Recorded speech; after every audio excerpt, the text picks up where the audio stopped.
¿Cómo estás, Alan? Cómo están todos? En realidad, he estado trabajando con el ministro Waldo Mendoza hasta hace unos días y ya en el final de la gestión he regresado a la universidad, ¿no? Eh, bueno, primero que nada quiero agradecer la invitación a Alan Olenka. Eh, eh, me es siempre muy grato poder conversar con ustedes. Y estos seminarios que se hacen periódicamente, naturalmente el grupo de estudiantes no se va graduando, va cambiando, pero a lo largo del tiempo he tenido una relación bastante continua con el grupo de estudiantes. Eh, en segundo lugar, quería comentarles que lo que había preparado para hoy es una presentación de otra índole, ¿no? Usualmente eh, recibo invitaciones para hablar de algún tema, ¿no? En el cual básicamente eh, lo comento de manera libre y en atención a una mirada académica de un problema, ¿no?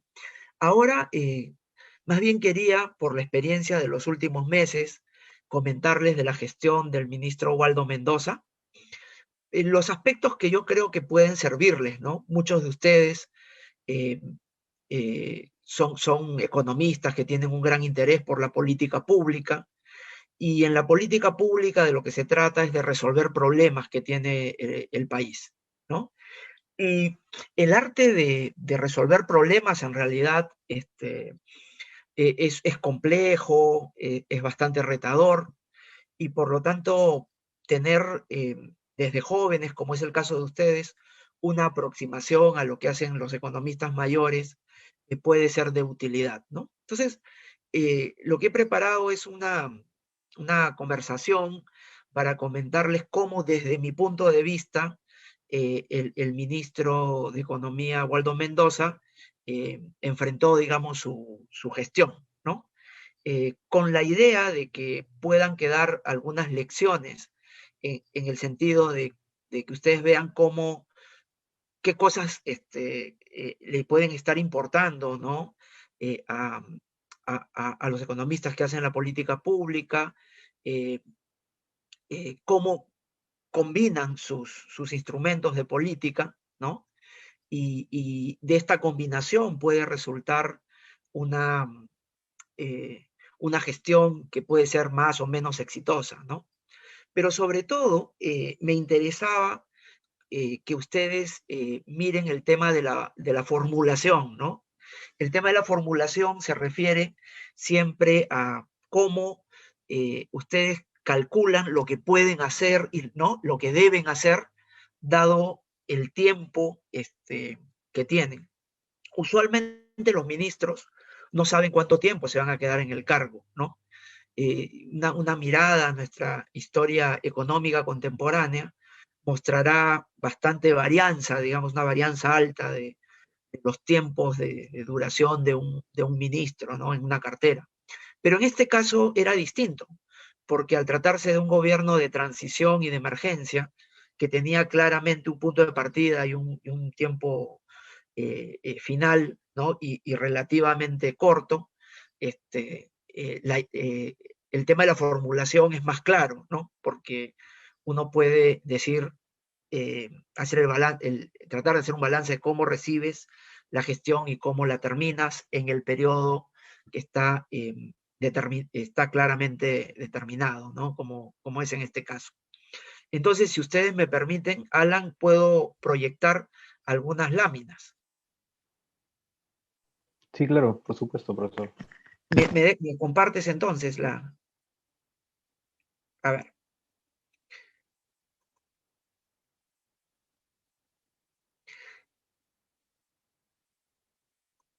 ¿se ve la presentación, Alan?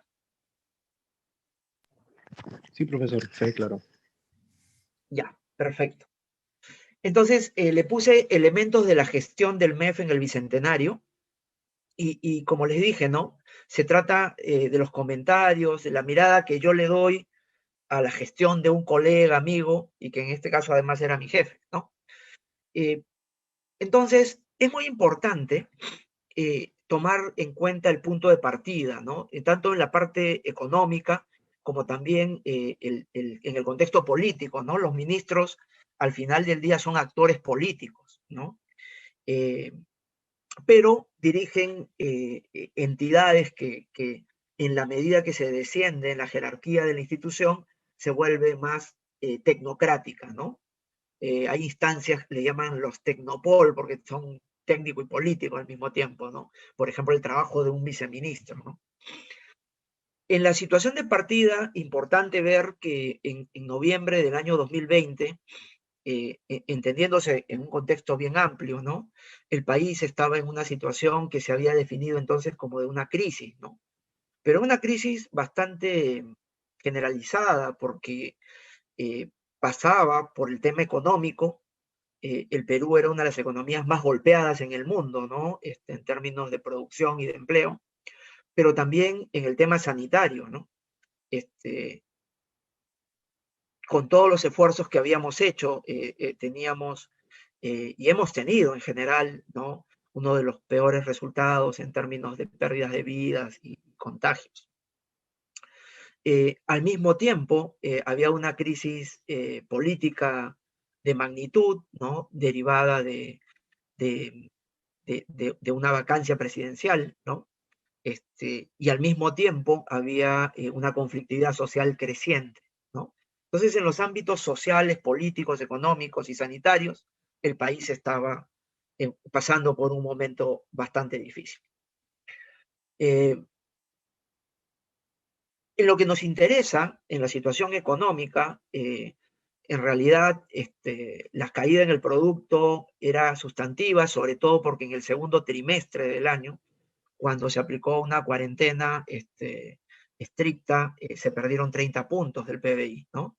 Y entonces acá el tema económico, por primera vez, en el grado que se dio, tenía mucho que ver con el tema sanitario, ¿no? El deseo de proteger a la población tenía el costo inmediato en producción y empleo. Entonces, en ese contexto es que yo les decía, ¿no? ¿Qué podemos aprender del profesor Mendoza? ¿Cómo formuló, creo yo, ¿no? Su problema, ¿no?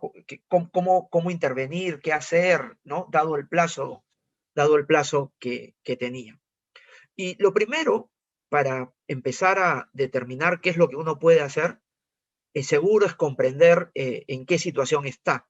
Clave en la economía peruana y en las economías del mundo era la aplicación de un paquete estándar de medidas. Yo le he llamado paquete estándar porque es un paquete que se aplicó con diferentes nombres, con instrumentos sustitutos, digamos, en todos los países del mundo. Una muy buena revisión de lo que hacían las economías del mundo, inmediatamente desatada la pandemia, puede ser encontrada en un artículo de Oliver Blanchard, ¿no?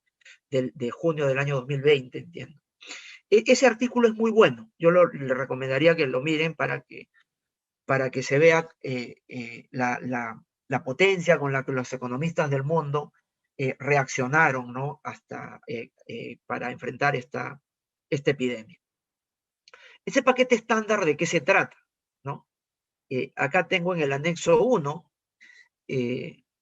a los autores, Blanchard, Philippon, Pisani y Ferri, ¿no? Estos tres autores, un artículo de junio del 2020, y hacen un listado, ¿no? De los temas que se manejaron entonces. Y ustedes van a ver esta lista que yo les presento acá, les van a parecer familiares, ¿no? En particular, los profesores estructuran su artículo diciendo, bueno, hay políticas destinadas a la protección de hogares, políticas destinadas a la protección de empresas y políticas destinadas a la protección de trabajadores, ¿no? Pero todo viene junto y a veces se confunde, se mezclan, ¿no?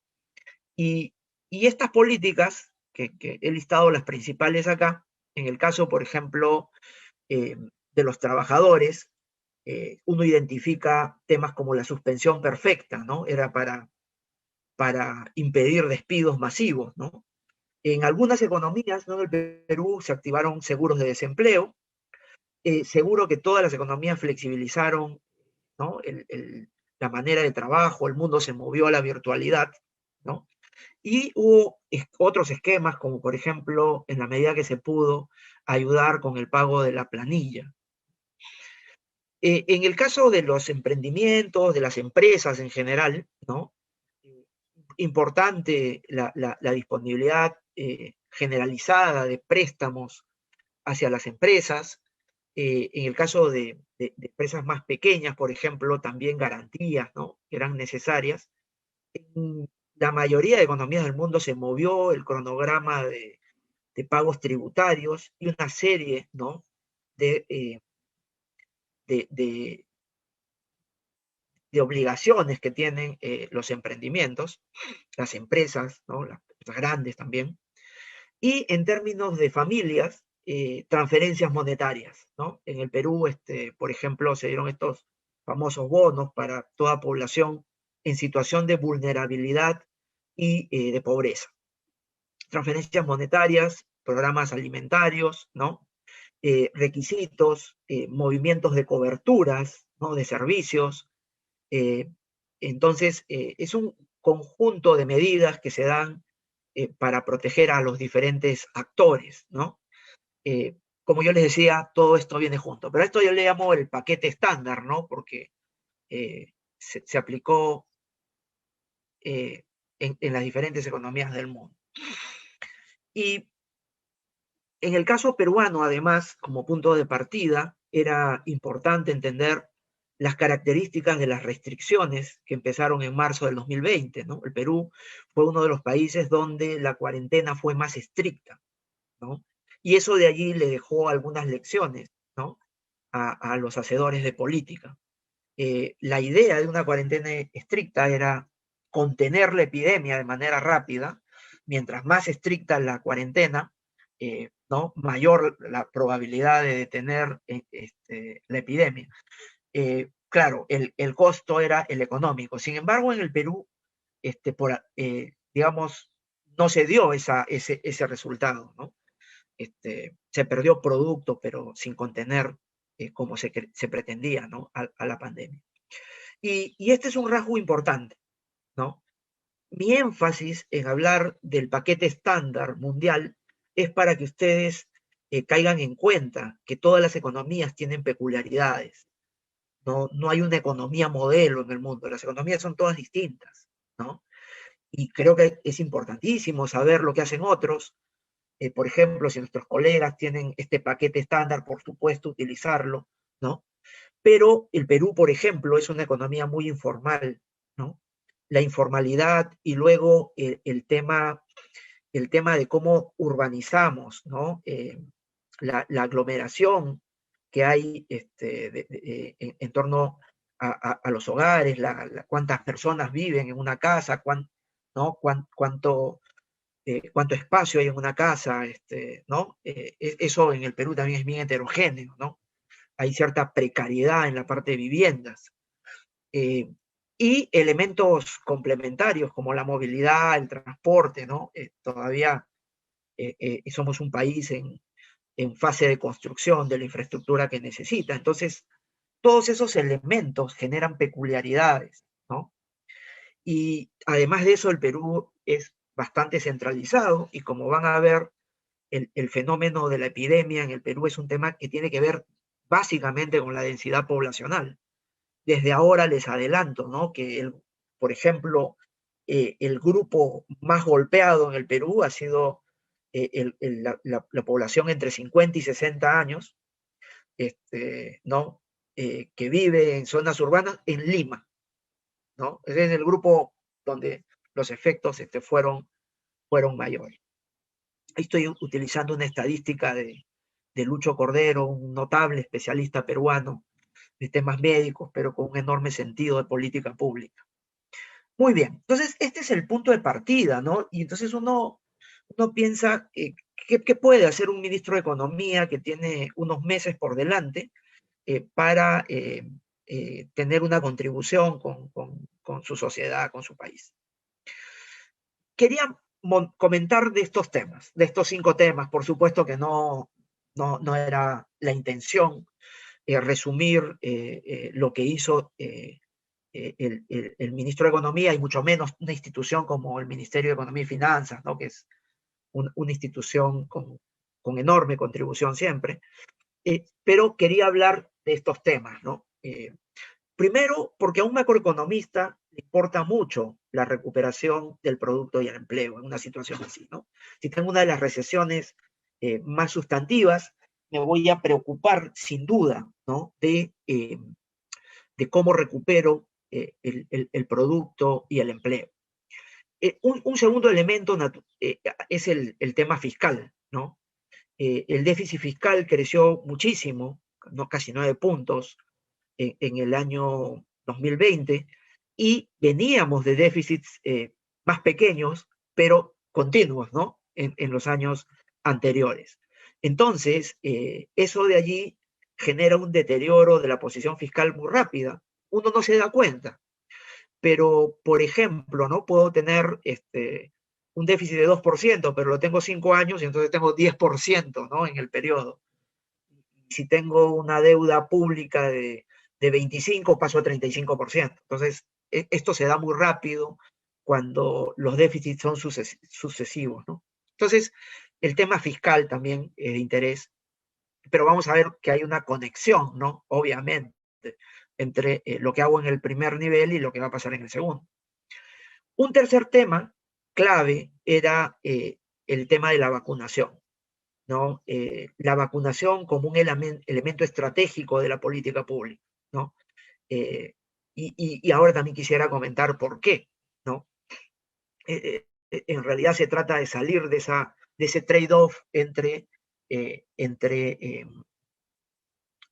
pérdida de producto, ¿no? Y cuarentena estricta, ¿no? Entonces, eso también es importante. En diciembre del año pasado también parecía que se venía un aluvión poco reflexivo en la emisión de políticas públicas, ¿no? Sin querer hacer ningún comentario político, cuando se hacen muchas normas rápidas, seguro que no son las más apropiadas, ¿no? Y se veía que podía deteriorarse enormemente, ¿no? La política pública del Perú. Y tenía que ser también un elemento en la estrategia del ministro. Finalmente, recoger también de una sugerencia que le hizo al MEF, a sus técnicos, de tener un conjunto de recomendaciones relevantes para la transición, ¿no? La gestión, que pudo haber sido más o menos exitosa en los elementos que comento, ¿no? No, de ninguna manera resuelven los problemas del país, y por lo tanto también uno puede a la hora de formular, ¿no? Sus políticas, decir, voy a también tener a la hora de la transición, digamos, consejos para mi sucesor, ¿no? Y entonces ahí hay algunos temas que se los quiero comentar, y se los quiero comentar porque creo que son temas que a ustedes los pueden introducir en la política pública. Se los voy a poner como preguntas, pero para que ustedes encuentren las respuestas en sus tesis de bachillerato, de licenciatura, en sus investigaciones, ¿no? Más que dar yo una opinión de cuáles son las recomendaciones. Muy bien, entonces vamos al elemento número 1, que es la recuperación del producto y el empleo. Lo primero que yo entiendo, el ministro valoró, fue lo que recibió. Primero dijo, ese paquete estándar es muy útil, ¿no? Es muy útil porque ha permitido en el momento más crítico una expansión sustantiva del crédito. Y ese es uno de los elementos claves para que la economía peruana tenga una recuperación rápida, ¿no? Entonces, este tema de continuar lo recibido era esencial, ¿no? En esa estrategia. Lo segundo en un contexto donde la inversión privada, ¿no? Seguramente se va a contraer, y dado el enorme peso que tiene, ¿no? En la inversión total, era necesaria una expansión de la inversión pública, pero de manera notable, ¿no? A ritmos muy grandes. Se encontró un proceso que venía bombeada y eso se ha alimentado para tener números históricos, ¿no? En la inversión pública, más tratándose del primer semestre de un ejercicio, ¿no? Ese es un segundo elemento especialmente valorado, ¿no? Uno tercero que a mí me parece importante, no se enfatiza lo suficiente, pero que tiene que ver con este comentario que les hice de que todas las economías en el fondo son distintas, ¿no? Es poner complementos al paquete estándar, ¿no? Cosas importantísimas que ha hecho el Ministerio de Economía y Finanzas, por ejemplo, fue reforzar el SIS. Un analista, eh, un analista muy especializado, un doctor en economía del sector salud, eh, relativamente joven, ¿no? Eh, se dio cuenta que el impacto de la epidemia era muy fuerte, especialmente en el grupo que no tenía ningún tipo de seguro. En el Perú, la mayoría de personas tienen algún tipo de seguro. Entonces, a partir de eso, se hizo una primera un primer gran complemento, ¿no? Al paquete estándar, la ampliación y potenciación del SIS. ¿Y eso qué incluyó? Por ejemplo, incluir a personas que no tenían DNI, ¿no? Esas personas que no tenían DNI estaban en un nivel de los cientos de miles de personas. O personas que tenían DNI y no estaban, por su lejanía o lo que fuera, integrados al SIS. U otros, por el tipo de diferencia de seguros que había, hay quienes no recibían atención, pero no los medicamentos en las cantidades suficientes. Entonces, un trabajo allí entre el ministro Ugarte y el ministro Mendoza determinó una apuesta presupuestal importantísima en este tema. Yo creo que eso es un legado de todas maneras, ¿no? Eh, y por qué esto es importante, se los comento porque de buenas a primeras uno pensaría que todos tenían seguro, ¿no? Y no es así. Y ahí es donde, y en esos grupos es donde se producen los peores efectos, ¿no? Un segundo tema complementario fue integrar el esfuerzo de varios ministerios en los programas eh, alimentarios, ¿no? Y sobre todo con el Ministerio de Trabajo tener programas de empleo temporal. Esto también tiene que ver con los vacíos que deja el paquete estándar, ¿no? ¿Qué pasa si yo aplico el paquete estándar y genero transferencias monetarias para pobladores debajo de la línea de la pobreza? Una característica de esta epidemia es que convierte a no pobres en pobres, pero pueden estar no registrados. Gente que pierde empleo y emprendedores más de tipo independientes, ¿no? Eso que tiene mucho la economía peruana, que no pueden hacer sus actividades en los sectores de comercio y servicios, ¿no? Los más restringidos. Entonces, los programas de empleo, ¿no? Son un complemento especialmente importante en una economía como la peruana. Y naturalmente, ¿no? El aprendizaje. Si ustedes miran, parte de la problemática del año 2020 tenía que ver con los bonos, en los primeros dos grupos de bonos que hubo, tuvieron características deseables y no deseables cada uno de ellos.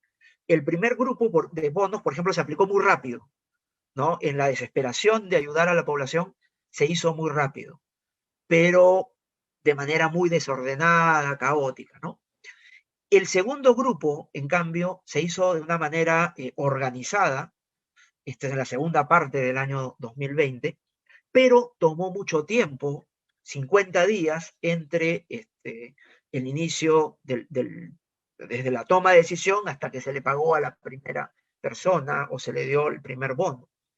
Entonces, algo importante era hacer el tercer grupo de bonos con las características buenas de los dos.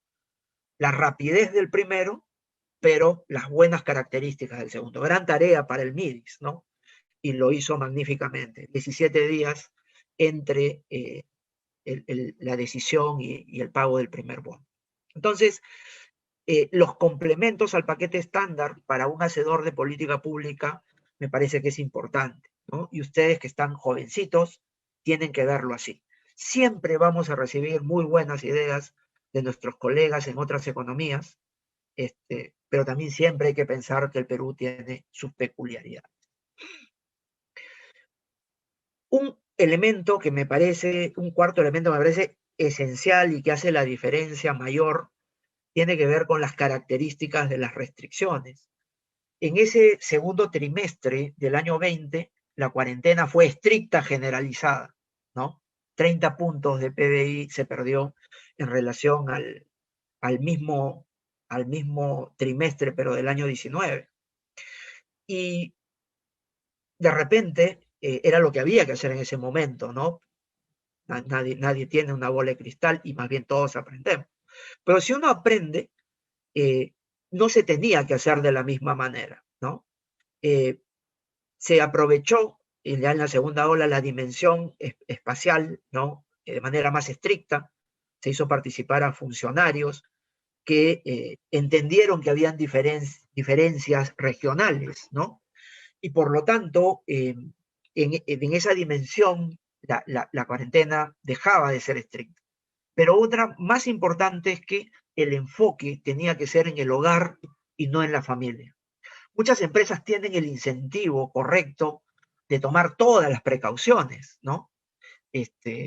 Cosa que, que se ha hecho así, ¿no?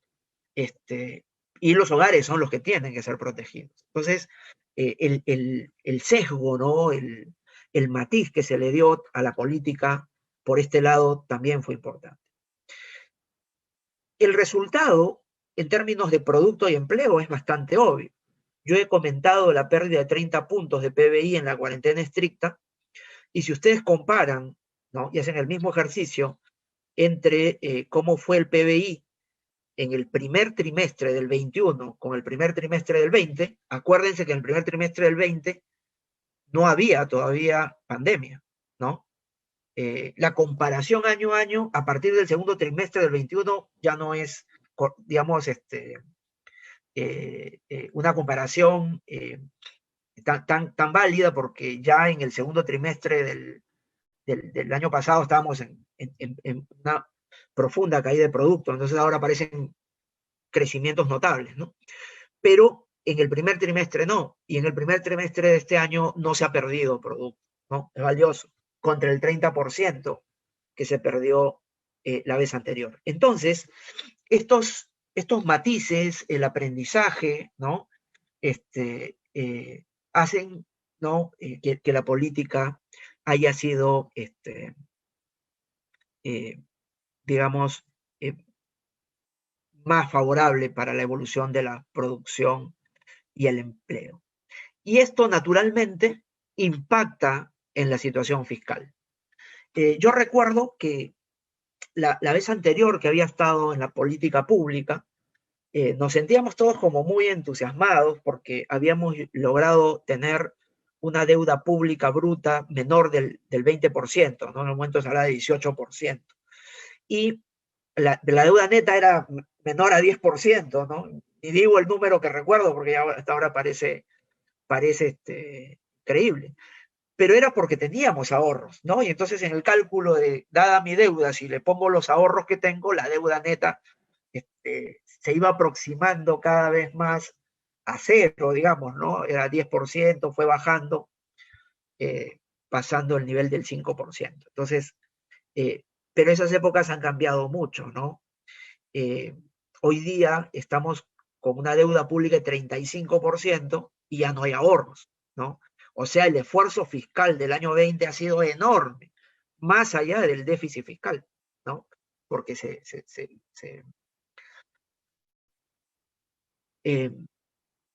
muy bien, entonces, en este tema, ¿no? les había hablado de ya que la necesidad de mirar el tema de la posición fiscal, ¿no? Por estos cambios muy grandes en la deuda bruta y la deuda neta, ¿no?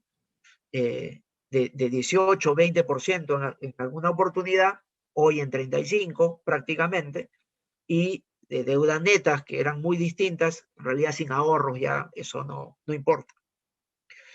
Pero entonces, si se trataba bien el producto y el empleo, se apalancaba hacia el resultado fiscal, ¿no? Cosas que a los macroeconomistas les importa muchísimo.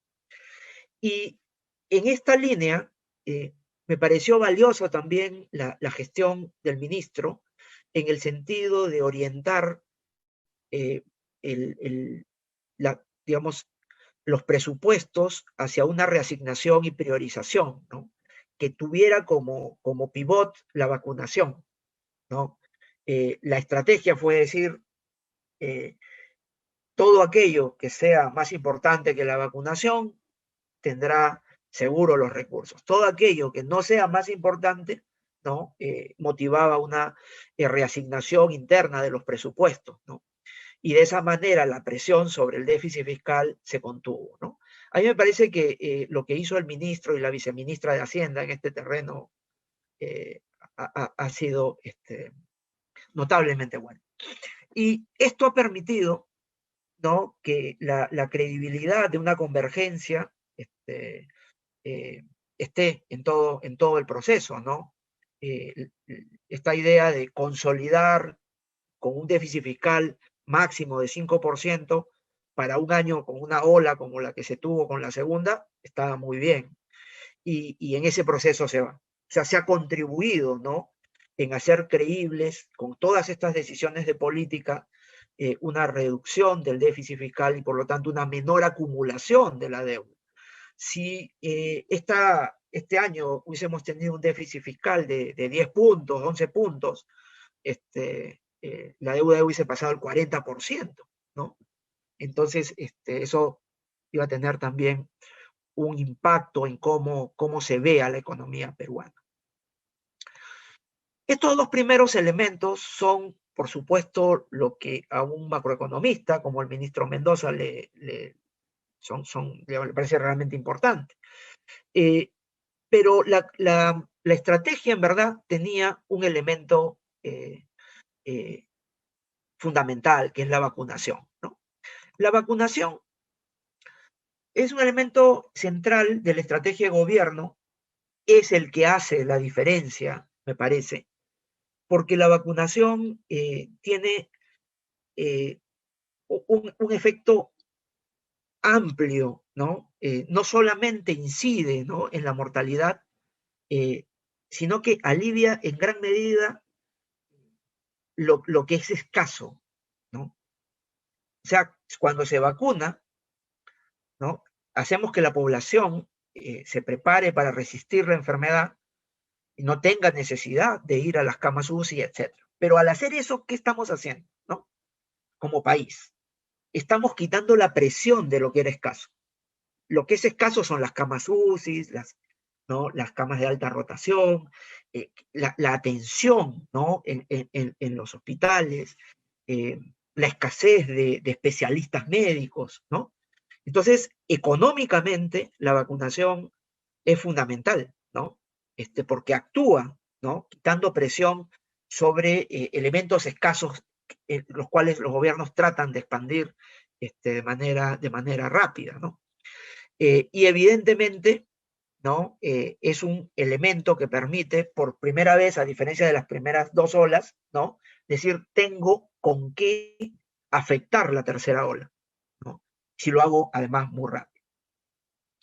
Y la vacunación no tiene, pues, por lo tanto, este trade-off, ¿no? O sea, mientras más vacunamos, mejor estamos en lo económico, ¿no? En cambio, mientras más cuarentena, peor estamos en lo económico.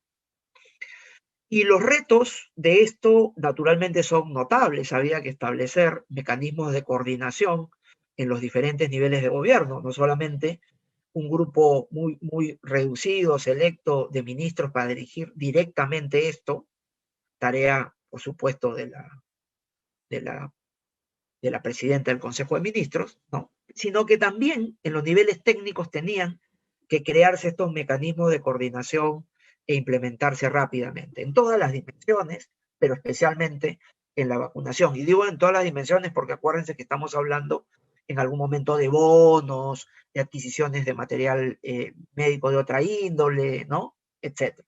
Pero en la vacunación también, y especialmente. Y por supuesto una adecuación normativa. Pero desde el punto de vista del Ministerio de Economía y Finanzas, en su relación con los otros ministerios, la Cancillería, muy importante, el MINSA, ¿no? Y la Presidencia del Consejo de Ministros, dos ámbitos claves eran la adquisición. Sin adquisición de vacunas no pasa nada. Y el Perú, a diciembre del año 2020, estaba en los rankings del Economist y otros muy mal posicionado, ¿no? Se hablaba de que estábamos en un grupo que iba a terminar su vacunación en diciembre del 2022. Resolver el problema de las adquisiciones permitió que pasáramos primero al grupo que iba a terminar su vacunación en la primera parte del 2022 y ahora estamos en el grupo que se va a vacunar en el 2021. Entonces, ¿por qué se dio este cambio? Aquí importa las decisiones de los ministros sobre el personal. Tanto en Cancillería como en el MEF se designó en cada lado a funcionarios que yo considero, de lo que conozco, ¿no? Visto en varias décadas de ver economía en el Perú, se puso a dos de los mejores funcionarios, ¿no? A ver este tema. Y estos dos señores, en realidad un señor y una señora, cambiaron esa realidad, ¿no? ¿Qué cosas han tenido que hacer? Muchas, ¿no? Hay retos desde el lado contractual, no solo de la negociación, sino cómo cierro la forma contractual, ¿no? Y cómo voy generando efectos cumulativos y aprendizajes para pasar de una vacuna a otra, ¿no? Todo en tiempo real, para ganarle al resto que estaba corriendo por lo mismo, ¿no? Por las mismas vacunas escasas. Y este grupo muy reducido de personas sacó al Perú de donde estaba y lo puso entre los primeros del mundo. Pero bueno, tenemos la vacunación y entonces ahora hay que poner las vacunas. El tema no era menor, ¿no? Entonces, allí también me parece que los colegas ministros en el gabinete, el MINSA, el MEF, ¿no? Y otros sectores se combinaron muy bien para tener una estrategia de vacunación, ¿no? ¿Por qué entra también el MEF? Porque evidentemente hay un tema presupuestal, pero también hay especialistas que contribuyen, ¿no? El MINSA ha hecho esfuerzos notables. Ustedes deben recordar que el peor momento del gobierno fue cuando se tuvo que despedir a una cantidad de funcionarios por haberse vacunado, ¿no? Antes que la población, tema que alcanzó a ministros de Estado. Entonces, no obstante eso, se logró, creo yo, un avance en este tema, ¿no? Primero, se estableció que en esta estrategia importara la dimensión, ¿no? La dimensión espacial. ¿Por qué? Porque la epidemia golpea sobre todo en la urbe y mucho más en la urbe grande, ¿no? Entonces, hay una secuencia ahí, ¿no? ¿no? Hay una cosa que viene. Segundo, evidentemente la edad, ¿no? Uno dice, mientras mayor es la persona, más débil está. Pero esto es más delicado, como les voy a mostrar, porque la cohorte más golpeada ha sido la que está entre 50 y 60. ¿Por qué? Es cierto que cuando uno es mayor, es más vulnerable, pero cuando somos muy mayores ya no trabajamos y no estamos expuestos. En cambio, los que están entre 50 y 60 son lo suficientemente mayores para ser débiles. Yo estoy en esa cohorte. Pero somos lo suficientemente jóvenes para tener la necesidad de trabajar y por lo tanto estamos en una exposición. Pero además la cohorte no es pequeña, ¿no? Ya es más grande, ¿no? Entonces, todos esos detalles lo tiene digamos, quien hace esta estrategia, ¿no? Mencioné a Luis Cordero, entre ellos, ¿no? Aparte de los colegas del MINSA. El reto logístico, ¿no? Si va a ser una vacunación que considere estos elementos, la pregunta es cómo lo voy a hacer. Ustedes verán en el punto 5 la idea de inventarios mínimos. O sea, se va a hacer una vacunación masiva, ¿no? Usando todas las vacunas que se dispongan para no tener stocks, digamos, ¿no? Pero eso, ¿no? Genera un reto logístico. Brigadas de vacunación, de dónde salen, cómo se les va a pagar, cómo trabajan, ¿no? Centros de vacunación, coordinación entre muchas entidades, ¿no? Gobiernos locales, salud, MINSA, ¿no? Temas de transporte, de seguridad, ¿no? Entonces, esta estrategia, ¿no? De vacunación masiva, ¿no? Implicaba, ¿no? Considerar una serie de elementos, ¿no? Y acá ustedes pueden ver lo que yo les decía, ¿no? En el eje horizontal tenemos por edades, ¿no? A las cortes, y en el eje vertical el ratio de la mortalidad respecto al trimestre del año anterior donde no había, ¿no? La epidemia. Entonces, claramente, la gran metrópoli del Perú, que es Lima Metropolitana, fue la más golpeada, ¿no? Es un tema netamente urbano. Las grandes ciudades, después de Lima, también, segundo lugar, pero ustedes verán allí que Lima domina para casi cualquier grupo etario, ¿no? Y el punto más alto es justo mi generación, mi cohorte, ¿no? De 50, 60. Mismo ejercicio para cuando Cordero había planificado, todo lo tomado de su presentación, el tema de los adultos mayores, ¿no? Aquí se veía las metas que tenía, ¿no? Y se ve las incidencias, ¿no? 52%, 15%, ustedes verán. Entonces, Lima, ¿no? Es la zona que realmente ha sufrido. Tendemos a pensar siempre al revés, ¿no? Cada vez que pasa algo malo en el Perú decimos la provincia, ¿no? Yo que soy provinciano, sé muy bien eso, ¿no? Pero este fenómeno ha sido duro, especialmente para Lima. Sobre la emisión de políticas públicas no he puesto elementos porque la intención no es generar algún tema político acá, pero ustedes son jóvenes, ¿no? Son economistas, pero primero tienen que ser valorar a la economía, ¿no? Como su profesión y su contribución a las políticas públicas. En mi opinión, en la opinión de mucha gente, la economía es la reina de las políticas públicas, es la profesión más correcta, ¿no? ¿Cuánto ha contribuido el teorema de la optimalidad de Samuelson, por ejemplo, para entender los bienes públicos? Y en cada cosa que ustedes vean, ¿no? Desde la economía keynesiana a toda la fase monetarista de la macro, a lo que es hoy día, ¿no? ¿No? La síntesis de todo lo que se ha aprendido en casi 100 años, ¿no? La economía contribuye enormemente con una sociedad. Yo particularmente creo que la manera de salir y avanzar, de salir de una situación mala y avanzar es confiar en la política pública, ¿no? Pero por supuesto tener todos los elementos, ¿no? Buenos hacedores de política pública, los instrumentos, el contexto político para la emisión de normas. Las economías, por supuesto, van generando políticas públicas en un contexto institucional. A veces también uno quiere hacer políticas públicas que son mejores y la institucionalidad no lo permite. La emisión, entonces, debe hacerse siempre desde una perspectiva científica, ¿no? Como ocurrió con la vacunación. Cordero, que es uno de los estrategas, básicamente lo que hace es revisa todo lo que la ciencia dice y a partir de eso diseña políticas públicas.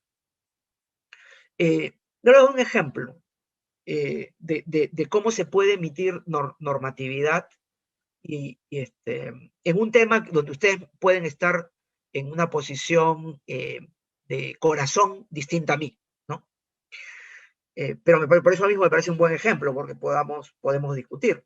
Sale una norma que dice ya en las universidades no se puede cobrar escalas de pensiones, o sea, se va a reducir primero, ¿no? En 20% las pensiones, si es que no me das información de costos, y si me la das de acuerdo a lo que diga la información de costo, ¿no? Y luego, en ese mismo artículo, más abajo, dice no va a haber escala de pensiones y se pondrá la más baja. En esa pequeña frase hay un horror económico, ¿no? La voluntad es lindo, dice, no, así hay que pagar menos, ¿no? Pero una cosa es el nivel de precios y otra cosa es la estructura de precios. El nivel de precios se refiere en una canasta, ¿no? Que yo fije de bienes o servicios, hay un precio que resume la evolución de los precios individuales. Puede ser sectorial o puede ser global. Por ejemplo, el Banco Central regula la inflación y ese P de los modelos cuyo cambio es la inflación, ese P está regulado por las metas de inflación, ¿no? El Banco Central va mirando cómo está la inflación y la regulación de la inflación es la regulación del nivel de precios de la economía peruana. Además, ampliamente reconocido, una de las economías más estables del mundo. Muy bien. A nadie se le ocurriría que el BCR vaya y diga, ya, pero el precio de tal va a ser tal y el precio de tal va a ser tal. ¿Por qué? Porque eso es hablar ya de la estructura de precios, de cada componente. Pero lo mismo pasa en la regulación. Cuando les enseñan regulación, la regulación por ejemplo, el factor de productividad en las telecomunicaciones. El mecanismo regulatorio es al nivel de precios. Se dice, esta canasta bajará de acuerdo a la ganancia de productividad 4%. Pero nadie va y dice, ¿no? El plan número 22 va a ser este, o el plan número 1 va a ser este, porque eso es meterse con la estructura de precios. Pero uno puede regular el nivel de precios y la estructura de precios, como pasa en la parte eléctrica. No solamente digo cómo hacer el nivel de precios, sino también digo, por el peak load, digo en cada hora cuánto. Pero yo tengo que ser consistente, ¿no? El nivel de precios con esa estructura. Bueno, aparece una ley hecha por no economistas y es un desastre. Al mismo tiempo, en un artículo estoy hablando de 3 precios, ¿no? Si quisiera el nivel de precios. ¿Por qué? Porque en los costos hay una enorme, ¿no? Una enorme complejidad. Solamente por ir a nuestra herramienta básica de economistas, costo fijo y costo variable. Si yo tengo, ¿no? En un contexto de que proveo varias cosas, costos fijos, ¿no? Entre diferentes actividades, hay un tema de asignación de costos fijos. Eso me genera, ¿no? Rangos de precios libres de subsidios, por ejemplo, ¿no? Pero en una universidad, la escala lo que implica es que yo le asigno pagar el componente común al que tiene la escala más alta, no al de la más baja. El de la más baja voy a tratar de exonerarlo. Casi como en el peak load, ¿no? El precio de la hidráulica. Ahora, yo digo, de repente, que igualo el precio promedio con la escala más baja, ¿y dónde dejo el costo fijo? O sea, una barbaridad de ese tamaño. Es un ejemplito de cómo, ¿no? Se puede normar en un país. Entonces, aquí hay una enorme tarea para la economía, ¿no? De los precios, saben los economistas. Pero bueno, no he preparado nada para evitar, yo, digamos, siempre voy a tratar de ir por el ángulo de la economía y no por el lado político. Finalmente les dije, recomendaciones para la transición. Me parece valioso, ¿no? Después de todo el esfuerzo, ¿no? Y además que el ministro se preocupe de tratar de dar algunos, de ayudar al que viene, ¿no? Habiendo enfrentado lo que enfrentó, me parece también muy loable. Por eso lo destaco, pero sobre todo porque acá hay temas que pueden ser de interés de ustedes. Esto lo he sacado precisamente del balance de gestión del ministro, donde quería dar ese mensaje, ¿no? En la macro, el Perú, en el mundo es extraordinario, pero miren en todo lo demás, ¿no? En la línea horizontal que aparece abajo, los puestos del Perú, ¿no? En términos de los rankings que hacen. Una referencia. En macro, outstanding, pero en todo lo demás, pues, mucho por hacer, ¿no? Infraestructura, capital humano, ¿no? Los TICs, ¿no? En fin. Algunas preguntas que salieron de esa discusión que se propició. El tema de qué sectores productivos, ¿no? Pero no quiero comentar qué sectores, quiero dejarles la pregunta. A ustedes les puede interesar, como jóvenes economistas, ¿no? Tratar de resolver este tema. La economía peruana tiene una productividad muy heterogénea y tiene una baja capacidad de generar el empleo que todos queremos. El resultado es que la política pública empeora, porque cuando la gente no consigue empleo en el sector privado, ¿no? Se mete a la política, o sea, es una cosa tremenda. Entonces, y uno mira, por ejemplo, los gobiernos locales, ¿no? Los gobiernos locales tienen que mejorar, pero este esquema de política que digo, ¿no? En un país que genera poco empleo formal, tiene también incidencia en esa parte, ¿no? Del gobierno local. ¿Qué sectores productivos, ¿no? Tienen que hacerse? ¿Cómo? ¿Qué mecanismo? Eso ya los lleva a discusiones del modelo. Pero es una de las preguntas. Tributación también, tema obvio directo, vacunación, los aprendizajes, adquisiciones del Estado, tema corrupción. Técnicamente, ustedes a esto le llaman ineficiencia técnica, ¿no? Leibstein, allá por los años 66, se dio cuenta que en la práctica privada ocurría por diferentes razones un tipo de ineficiencia que los economistas no consideraban. Los economistas nos gusta hablar de la ineficiencia asignativa, por ejemplo, ¿no? ¿Por qué? Porque conduce, ¿no? la dirección de la asignación de recursos, ¿no? Que son además escasos en nuestra visión. Pues ineficiencia técnica hay algo que yo lo debo hacer con un costo X, pero termino haciendo con un costo X más Y, ¿no? Él lo identificó, año 66, Leibstein, y eso generó técnicas económicas interesantísimas, econométricas, ¿no? La estimación de envolvente, las DEA, ¿no? Las fronteras estocásticas, ¿no? Yo era muy joven, quizá como ustedes, cuando escuché esta idea de Schmidt, Lovell, ¿no? Los que habían hecho esa literatura, y donde estimaban, pero donde el error se distribuía siempre solo para un lado, ¿no? Porque claro, si estimo una frontera, no puedo observar algo más allá de la frontera, ¿no? El error es hacia adentro. Y eso ya era una aproximación a la ineficiencia. Mediciones modernas, hay un libro del BID muy interesante para esto, muestran, por ejemplo, que en el caso de adquisiciones del Estado, la economía peruana, que en la parte de transferencias y en la parte de personal no paga en exceso, sin embargo en adquisiciones sí. Es una de las economías más eficientes de América Latina, pero en adquisiciones no. ¿No? Entonces, allí también tienen técnica y tienen problema, ¿no? ¿Cómo mejorar, ¿no? El sistema de adquisiciones del Estado? Ustedes son jovencitos, más tecnológicos. Cuando creamos un mercado de dos lados, ¿no? Para las compras públicas, de repente. Sería grandioso, ¿no? Pero hay que mirar la normatividad necesaria para llegar ahí.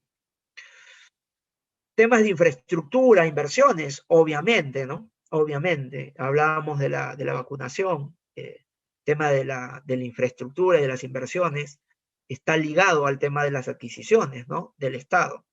Ahí hay muchísimas cosas por reforzar, ¿no? Seguro. Pero hay uno que quería comentarles, ¿no? En el tema de inversiones, el Perú invierte bastante como país en la inversión pública, ¿no? La pregunta es si invierte bien, ¿no? ¿Y por qué digo esto? No quiero ir a nada que no sea técnico. Si, como en la epidemia, ponemos, por ejemplo, ¿no? Con un proyecto de inversión, una posta médica. Esta posta ayuda a la población, ¿no? En la cual se pone la posta médica. Pero esa posta puede no tener internet de alta velocidad. ¿Cuál es la productividad de esa inversión con internet o sin internet? ¿Cuál es la productividad de esa inversión si al otro lado, si tengo banda ancha, si al otro lado tengo un médico especialista que puede asesorar al que está en una localidad pequeña y donde no hay especialistas? Los especialistas son un fenómeno de las urbes, ¿no? De las grandes urbes. No hay especialistas en pueblos pequeños, porque en los pueblos pequeños no hay escala, ¿no? Entonces la aglomeración, y es el principio, uno de los principios de la economía urbana, tiene que ver con lograr, pues, precisamente esas especializaciones, ¿no? Con la aglomeración. Pero ¿cómo lo superamos?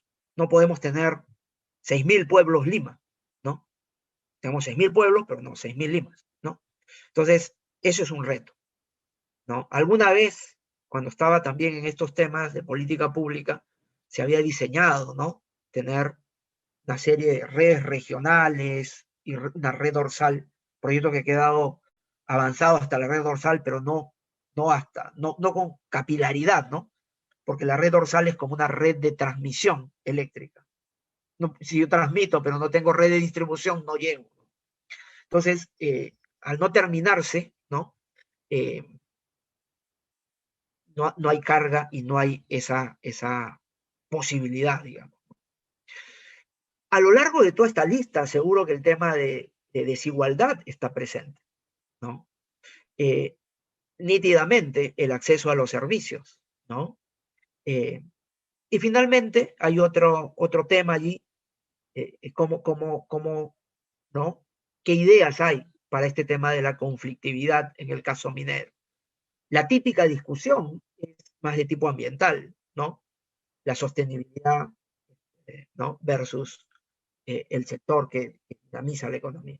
Pero claro que hay más cosas, ¿no? En esto.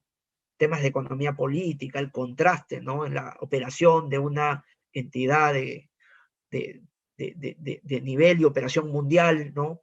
Típicamente cerca de poblaciones eh, pequeñas, poco organizadas, pero donde se generan pues tremendos problemas. ¿Cómo sacar esto adelante? Ahí se discutieron algunas ideas, ¿no? Que tenían que ver hasta cómo reorganizar al Estado, pero se los dejo, ¿no? También como pregunta.